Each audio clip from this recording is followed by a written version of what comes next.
The laughter came first, short, rehearsed, polished, with the kind of corporate sheen that made everything sound reasonable, even when it wasn't. I heard it before I heard the words, and I knew, with the instinct that comes from years of being watched differently, that I was about to become invisible.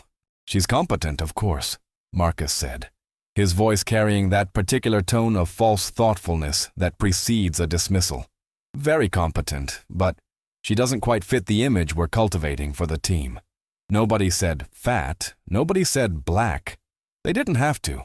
The silence that followed was thick, with unspoken agreement.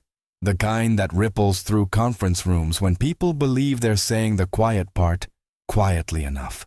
I could feel their eyes deliberately not looking at me, could sense the small shifts in posture, the clearing of throats, the sudden intense interest in laptop screens and coffee cups. I kept typing.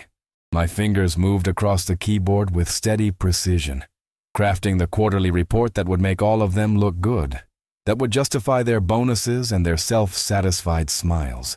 I didn't lift my head. I didn't let my shoulders tense or my breathing change. I had learned this lesson early, in elementary school when I was the only black girl in advanced classes, perfected it in college when I was one of 3 in my business program, and mastered it in every job since. In spaces like these, the person who reacts becomes the problem. The person who shows they're hurt becomes difficult, oversensitive, unable to take feedback. So I became stone, smooth, impenetrable, apparently unaffected. The meeting continued around me, voices discussing brand alignment and market perception and client expectations, all the polished euphemisms for, "We want people who look a certain way." I contributed when asked direct questions, my responses precise and data-driven, giving them nothing to criticize, no excuse to say I was being emotional or unprofessional. When the meeting finally ended, I gathered my laptop and portfolio with careful composure, nodded to the room at large, and walked out with my head high and my expression neutral. Only when I reached the bathroom did I let myself breathe. Really breathe. My hands gripping the cold porcelain of the sink as I stared at my reflection. The woman looking back at me was put together, professional, wearing a carefully selected outfit that was expensive enough to signal competence, but not so fashionable as to seem like she was trying too hard. My natural hair was styled in a way that was both authentic and acceptable, that exhausting balance black women learn to strike. I looked competent. I looked professional. Apparently, I just didn't look right. That week, the erasure began with the subtlety of a slow poison. I wasn't fired. That would have been too obvious, too actionable. Instead, I simply ceased to exist in all the ways that mattered. The lunch invitations stopped. Those casual, grabbing coffee, want to come? Messages in Slack disappeared from my notifications. The impromptu brainstorming sessions happened in offices I wasn't invited to anymore. The quick huddles before client meetings took place without me, and I'd only hear about decisions secondhand, presented as already finalized. When I walked into the break room, conversations would pause, then resume with slightly too much enthusiasm about safe topics, weather, weekend plans, the new coffee machine. I watched it happen with a kind of detached fascination, like observing a social experiment I'd read about in textbooks. This was how it worked. No dramatic confrontation, no explicit exclusion, just a gradual fading, a gentle pushing to the margins until you started to wonder if maybe you were imagining it, if maybe you were being paranoid, if maybe the problem really was you. But here was the thing they didn't realize, the detail that would eventually matter more than any of them understood. The results from my sector kept climbing. Every metric, every KPI, every benchmark, all trending upward with a consistency that should have been remarkable. Project completion rates, up 15%. Client satisfaction scores, highest in the company. Revenue from my accounts, exceeding projections by 23%. Cost efficiency, improved quarter over quarter. Even as they erased me from their casual networks, even as they excluded me from their inner circle, my work held everything together. I was the one catching the errors before they reached clients, The one staying late to ensure launches went smoothly. The one building relationships with the difficult accounts that no one else wanted to manage. I knew every system, every process, every workaround. I had made myself indispensable not out of ambition, but out of necessity. The knowledge that people who look like me have to be twice as good, to be considered half as competent. So I kept my head down and did exceptional work.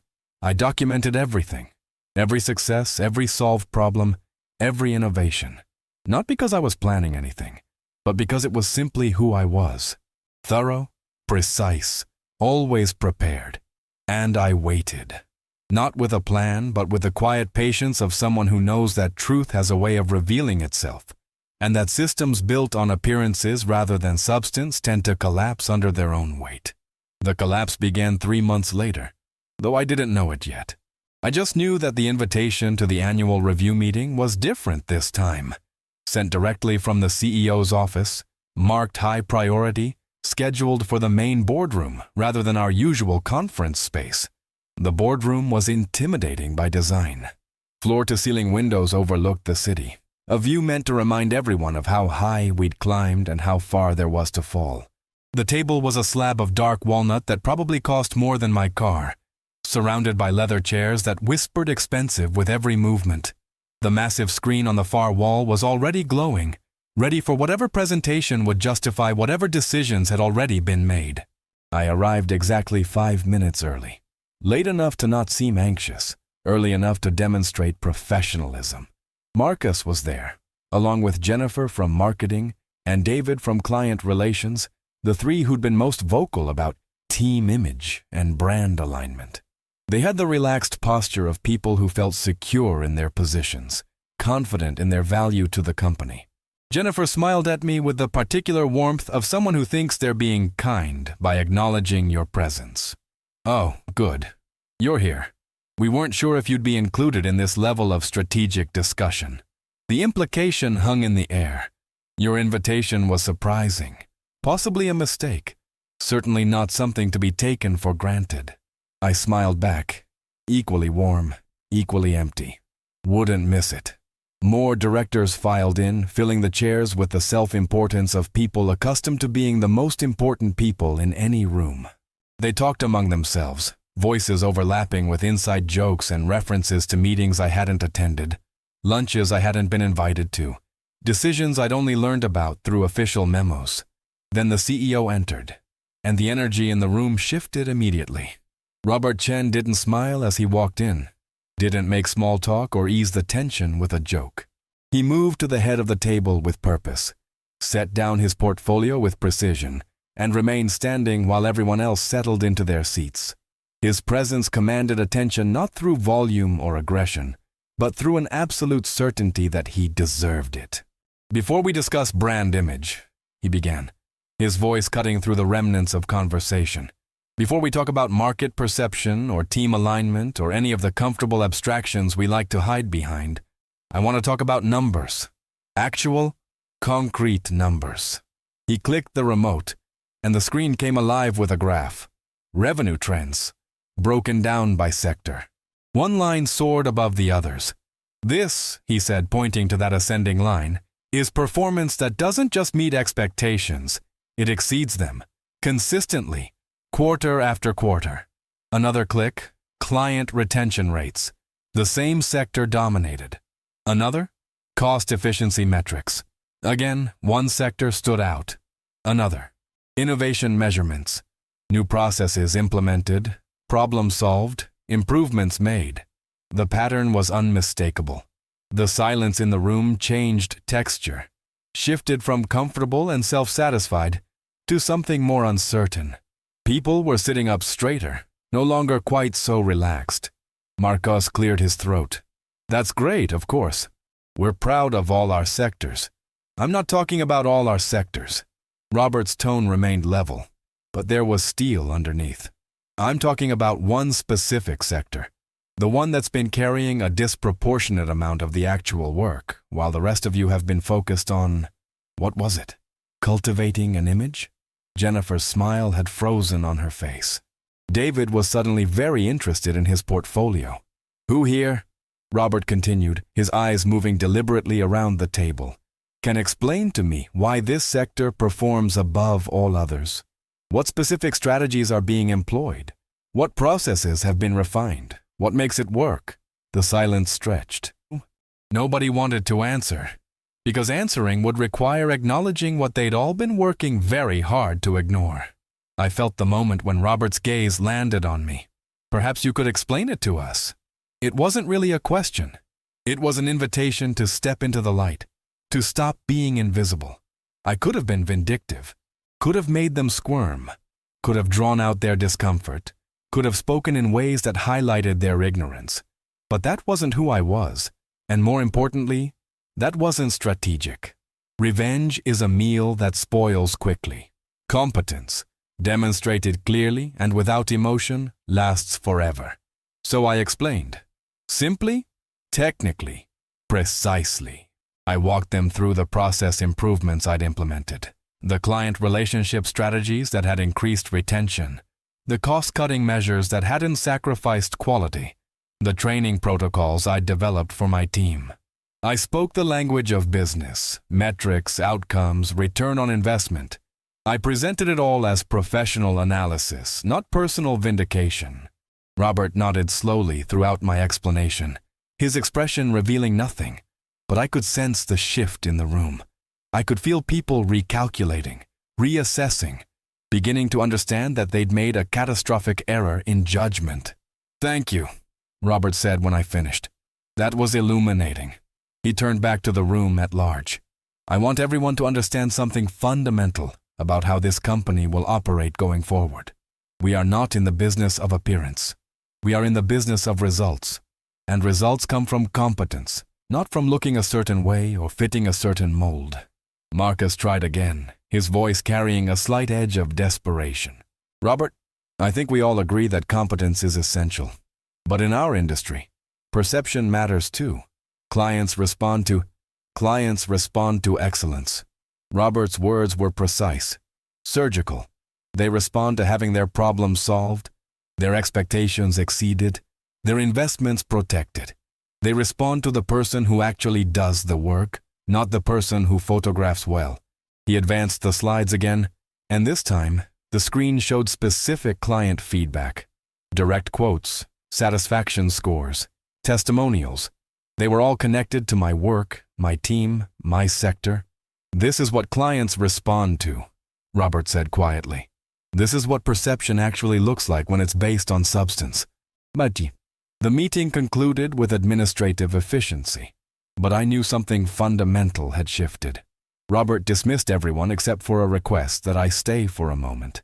When the room cleared, he remained standing, hands in his pockets, looking out at the city below. "I should apologize," he said finally, "for not seeing it sooner, for letting it get this far." "And you're seeing it now," I replied. "That's what matters." He turned to face me.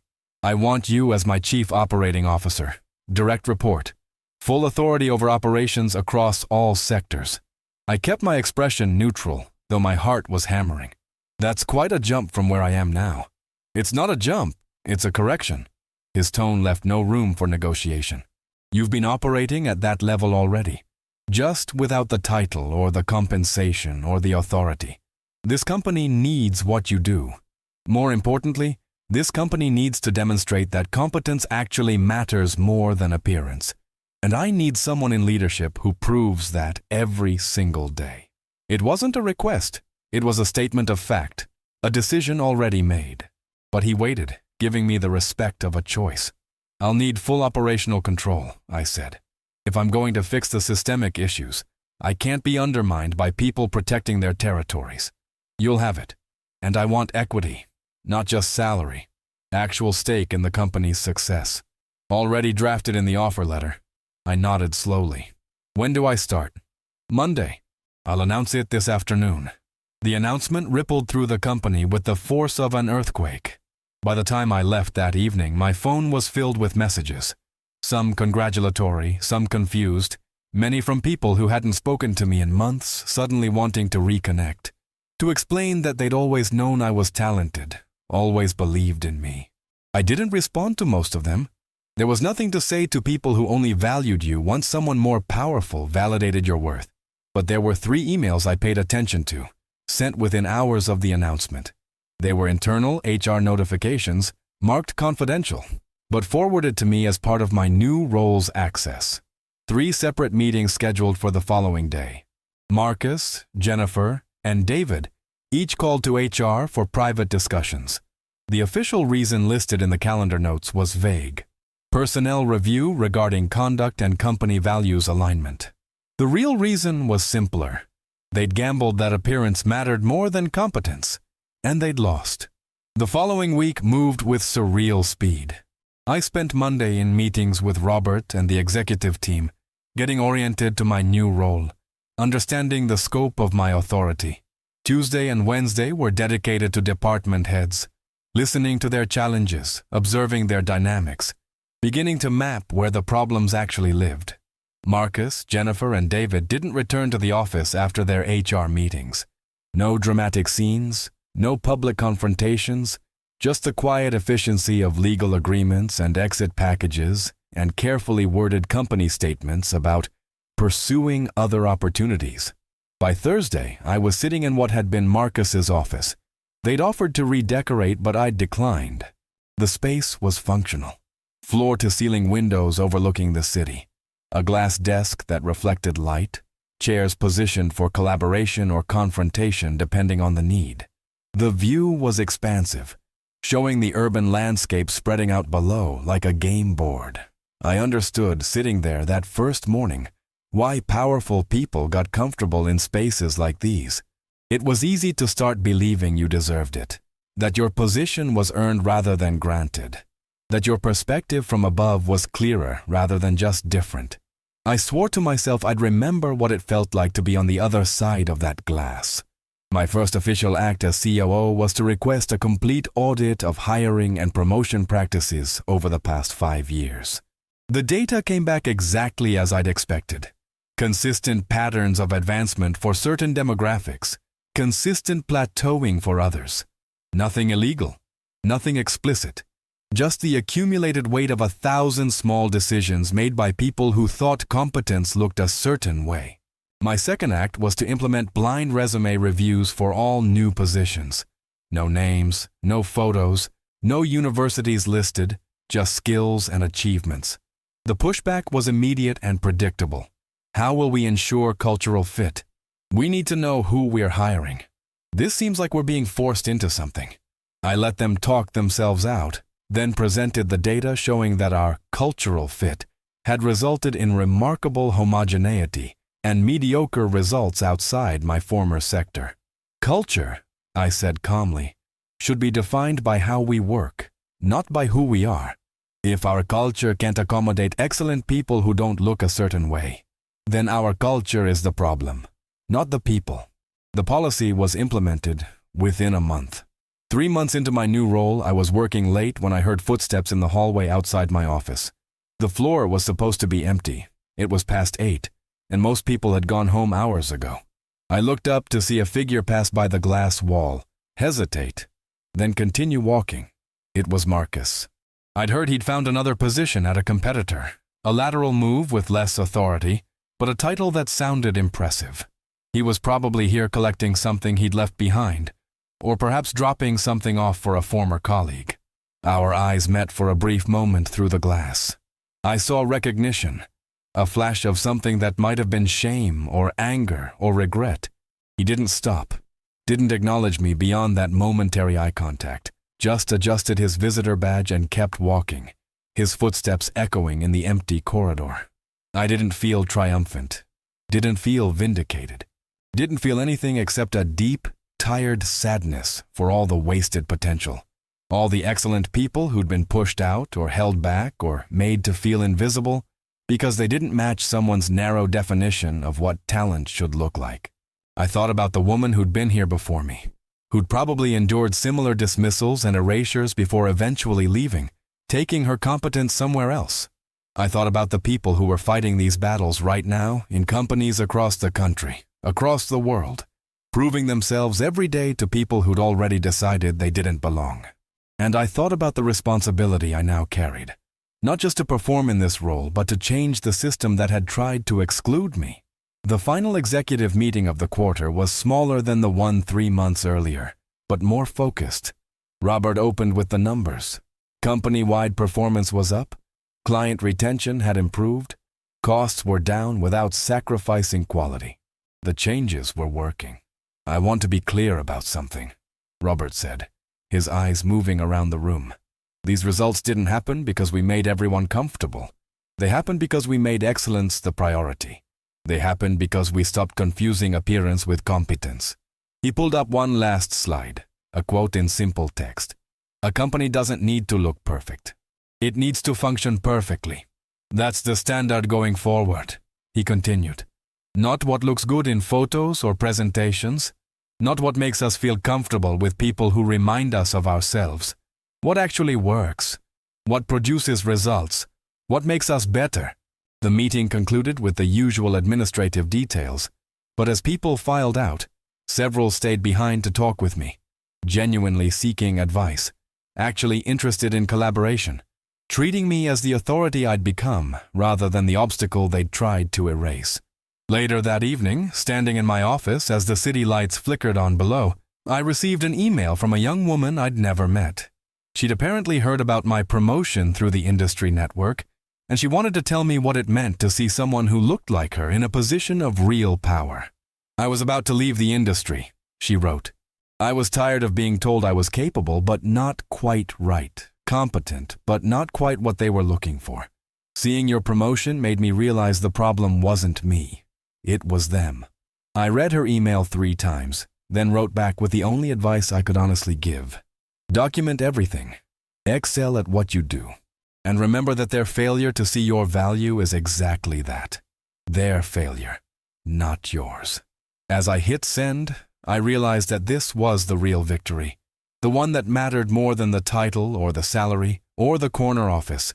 It wasn't that they'd lost their jobs because they'd underestimated me.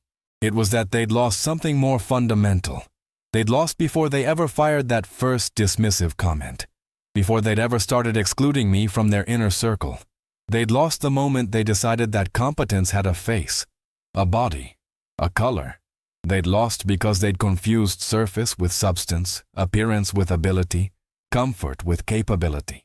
And in losing that, they'd lost the thing that actually mattered, the ability to recognize excellence when it didn't match their expectations.